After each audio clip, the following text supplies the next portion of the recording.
Así que,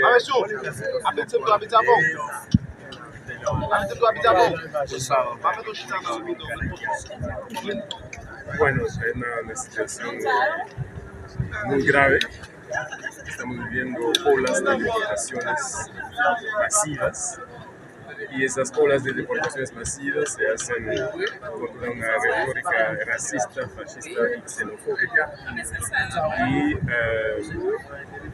en el proceso de repatriación el gobierno dominicano no respeta las disposiciones elementales de derechos humanos y las convenciones internacionales y no respeta tampoco la convención binacional que establece las reglas para la repatriación y lo hace con una violencia enorme.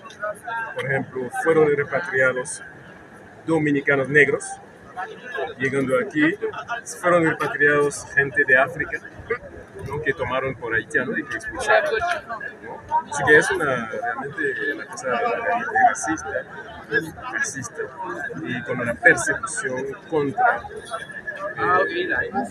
que parece ser negro.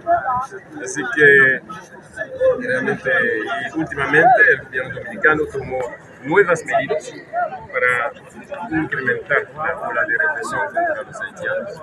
Por ejemplo, hay varios donde los haitianos habían construido que fueron destruidos por materiales de las Fuerzas Armadas dominicanas.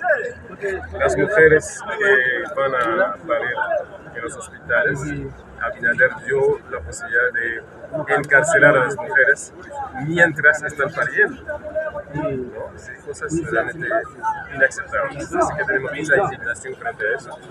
Y el gobierno dominicano, que es un gobierno totalmente dependiente de Estados Unidos, y aplica la misma retórica de la extrema derecha de Trump, y dentro de una tradición de que las clases dominantes siempre utilizan el odio hacia los haitianos para desviar de los problemas básicos de la República Dominicana. Así que es una herramienta política para orientar el odio hacia los dominicanos, responsables de todos lo que no funciona en la República Dominicana, para realmente hacer olvidar la lucha de clase y la represión de las clases dominantes contra los pobres dominicanos, contra la clase trabajadora dominicana. Y el colmo de eso fue la decisión tomada por el gobierno dominicano de construir un muro en la frontera, que es una decisión que tiene muchas consecuencias ecológicas negativas para los dos países. Un muro de 120, 150 kilómetros, construido por empresas de Israel.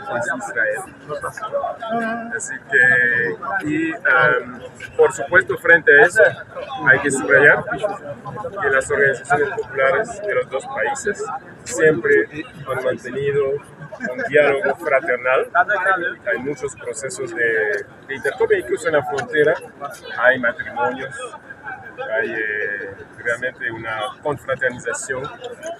Los pueblos afirman que la frontera debe ser un puente, no un muro. Así que nosotros, por ejemplo, hace muchos años que estamos trabajando en procesos solidarios compartidos entre los dos países y estamos trabajando para establecer este año una escuela de formación política binacional con la participación de organizaciones populares dominicanas y haitianas. Y dime, la República Dominicana intentó hacer algo contra este canal o Sí, ahora sí. lo está haciendo todavía. Sí, hicieron todo lo posible. Amenazas de las Fuerzas Armadas, movilizaron decenas de miles del ejército dominicano con sus armas para amenazar a los campesinos trabajando. Quitaron su embajada en Puerto Príncipe, cerraron el espacio aéreo, prohibieron el cruce de la frontera, muchas medidas para intimidar y tratar de bloquear el proceso de construcción del canal. Y así que eso entra en un proceso histórico largo, donde las clases dominantes de los dos países utilizan esa problemática para impedir una unión de los trabajadores y de los movimientos revolucionarios de los dos lados. Hay que decir que tenemos una herencia gloriosa de colaboración entre revolucionarios haitianos y revolucionarios dominicanos. Por ejemplo, durante la lucha contra la ocupación norteamericana en el 15 murieron campesinos dominicanos con las armas luchando contra el ejército dominicano aquí en el territorio haitiano. Y cuando se dio la invasión del ejército norteamericano en Santo Domingo en 1965, murieron varios camaradas haitianos defendiendo la dignidad del pueblo dominicano con sus armas.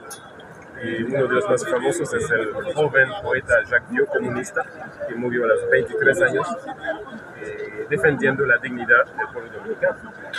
Y también Haití contribuyó para el establecimiento de la independencia de la República Dominicana frente a España, porque durante el siglo XIX las potencias europeas estaban utilizando el territorio dominicano para tratar de socavar la revolución haitiana. Y muchas veces a soldados franceses se movilizaron en la frontera con la participación del gobierno español para tratar de invadir de nuevo Haití y destruir la revolución. Así que hay toda una utilización del territorio.